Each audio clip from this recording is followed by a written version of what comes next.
Slávnostným zápisom prvákov otvorili v Rožňave Univerzitu 3. veku. Určená je pre seniorov a ľudí v postproduktívnom veku. Viac zisťovala redaktorka Martina Beširová.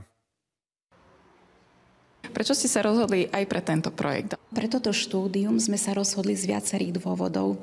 Jednak sme chceli prispieť do realizácie stratégie celoživotného vzdelávania nás v Slovenskej republike a zároveň aj naplniť možno také body Národného programu aktívneho stárnutia. A možno taký tretí závažný faktor, že aj snáď zviditeľniť našu vysokú školu v tomto regióne Gemer Novohrad aj pre tú časť populácia verejnosti, ktorá sa dnes klasifikuje ako osoby vyššieho veku a možno majú aj nejaké bariéry etablovať sa do takýchto procesov. Aký bol záujem?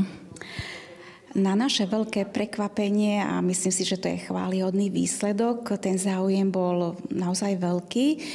Neočakávali sme až taký počet záujemcov, stanovovali sme si len dolné limity pre aktiváciu študijného programu, to bolo 20 uchádzačov. Ukázalo sa, že tých uchádzačov do toho stanoveného dňa prijímania prihlášok do 31. augusta bolo 47. Pre zaujímavosť ešte uvediem, že náš najmladší študent má 54 rokov a najstarší 82. Takže to sú naozaj osoby, ktoré patria do tej komunity seniorov, v úvodzovkách povedané, či z úrovne mesta Rožňava, alebo z blízkeho okolia.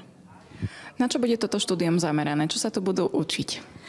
Toto štúdium je dvojročné štúdium. Naozaj sa realizuje na akademickej pôde pod vedením odborne spôsobilých a zdatných buď vysokoškolských pedagógov alebo lektorov a je orientované celé štúdium a študijný program, ten prvý rok štúdia vyslovene tak zdravotno-sociálne.